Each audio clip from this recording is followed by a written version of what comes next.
الشيطان الرجيم بسم الله الرحمن الرحيم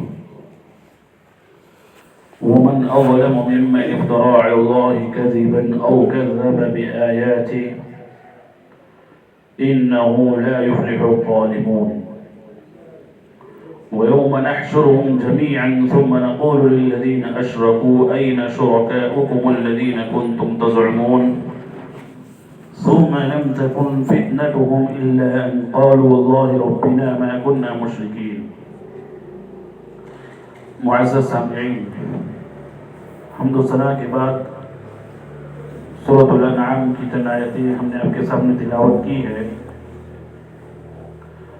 جیسا کہ پچھلے دروس میں ہم نے ذکر کیا کہ کفار مکہ کی یہ خواہش اور تمنا تھی کہ نبی کی نبوت کے لیے کسی کو گواہ بنایا جائے اور کسی کو گواہ ٹھہرایا جائے.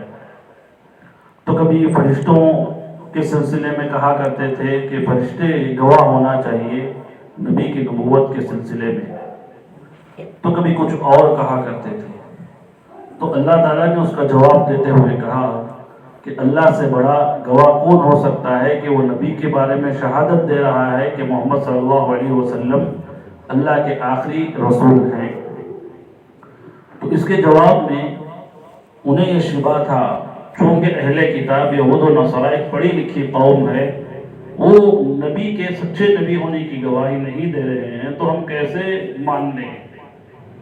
تو جیسا کہ آپ کو معلوم ہے کہ اہل کتاب نے بھی اپنی اپنی کتابوں میں تحریف کر دی، تورات میں تبدیلی کی گئی اور انجیل میں تبدیلی کی گئی. تو اللہ نے اس کا جواب دیا کہ نبی کی نبوت کو یہود و نصارہ، خصوصی طور پر یہودی، ویسے پہچانتے ہیں جیسا کہ ایک باپ اپنے بیٹے کو پہچاننے میں کیا غلطی کرے گا، نہیں، ویسے پہچانتے ہیں. اس کے باوجود حق کو چھپا رہے ہیں، استکبار آ چکا ہے، تکذیب لازم ہے، تو اسی لیے وہ ایمان نہیں لا رہے ہیں یا لوگوں کو ایمان کی طرف دعوت نہیں دے رہے ہیں. اگرچہ کہ تورات اور انجیل میں بھی نبی کریم صلی اللہ علیہ وسلم کی پیشن گوئیاں موجود ہیں. تو اس کے بعد والی آیت میں اللہ نے استفہام کے انداز میں، سوالیہ انداز میں کہا کہ وَمَنْ أَظْلَمُ مِمَّنِ افْتَرَىٰ عَلَى اللَّهِ كَذِبًا أَوْ كَذَّبَ بِآيَاتِهِ، کہ اس سے بڑا ظالم شخص کون ہو سکتا ہے جو اللہ پر جھوٹ باندھے، جو اللہ کے بارے میں جھوٹ کہے، جو اللہ تعالیٰ کے سلسلے میں افتراء، پردازی سے کام لے.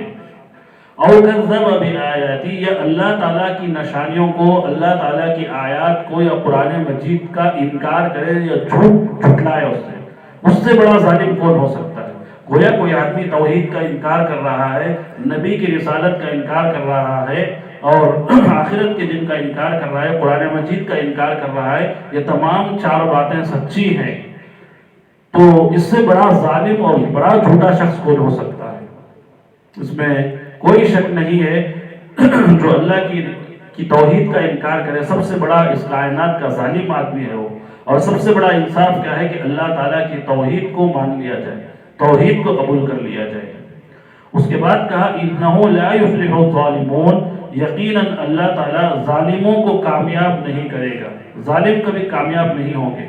جو انسان اپنے نفس پر ظلم کرتا ہے سب سے بڑا وہ شرک ہوتا ہے. ان الشرک لظلم عظیم. تو شرک کے لیے، مشرکین کے لیے، کفر کے لیے اور کافروں کے لیے کامیابی نہیں ہے. کامیابی مقدر مومنوں کے لیے ہے اور ایمان والوں کے لیے، اہل اسلام کے لیے، مسلمانوں کا مقدر کامیابی ہے. اگرچہ کہ وہ دنیاوی کامیابی انہیں حاصل ہو یا نہ ہو، اخروی کامیابی تو ضرور کس کو ملنے والی ہے؟ مسلمانوں کو ملنے والی، مومنوں کو ملنے والی ہے. یہ نہیں کہ اللہ اپنے وعدے کے برخلاف کبھی نہیں جاتا، اللہ تعالیٰ اپنے وعدے کی خلاف ورزی نہیں کرتا. اِنَّكَ لَا تُخْلِفُ الْمِيعَادَ، اللہ تعالیٰ قرآن مجید میں کہتے ہیں کہ بندے، یہ قول ذکر کرتے ہیں اللہ کا، اللہ تو اپنے وعدوں کی خلاف ورزی نہیں کرتا.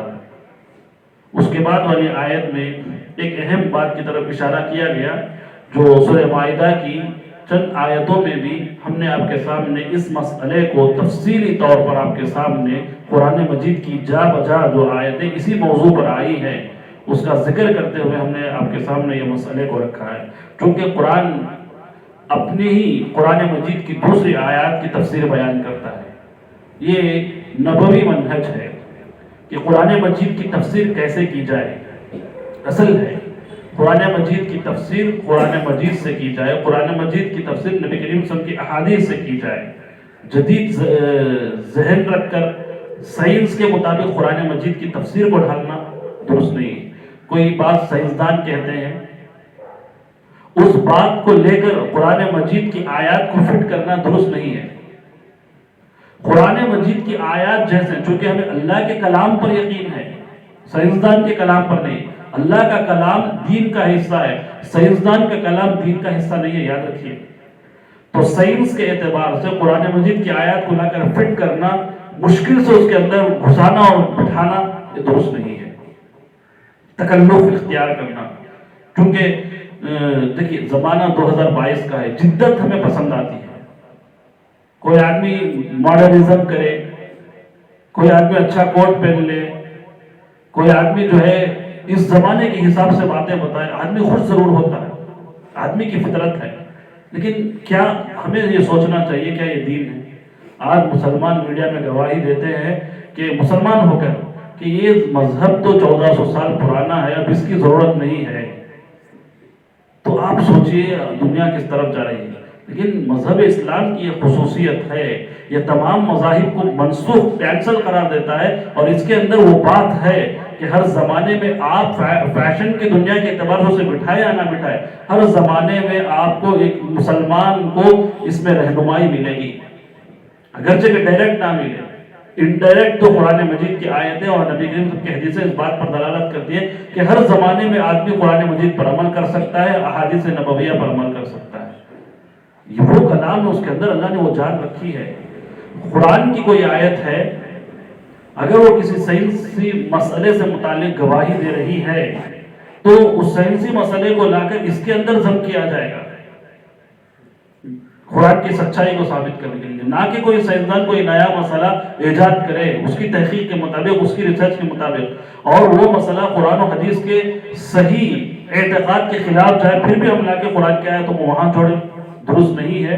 یہ قرآن پر ظلم ہے، اس لیے کہ یہ نبوی منہج ہے. آپ یہاں سے لے کر جائیے کہ قرآن کی آیات کی تفسیر کیسے کی جانی چاہیے، قرآن مجید کی آیات کے ذریعے کی جانی چاہیے. جیسے کہ اس سے پہلے ہم نے آپ کے سامنے اس کے نمونے رکھے ہیں، اور اللہ کے رسول کی حدیثوں سے کی جانی چاہیے، صحابہ کے اقوال سے قرآن مجید کی تفسیر کی جانی چاہیے.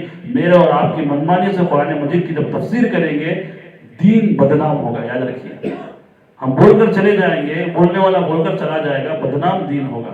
دین حالانکہ ویسا نہیں ہے جیسا کہ ہم سوچتے ہیں. بہرحال یہ چند باتوں پر ہم اپنی بات کو ختم کرنے کی کوشش کریں گے. اللہ تعالیٰ سے دعا ہے کہ اللہ تعالیٰ قرآن مجید کی تفسیر کو سمجھنے کی توفیق عطا فرمائے. آمین. وآخر دعوانا الحمد للہ رب العالمین.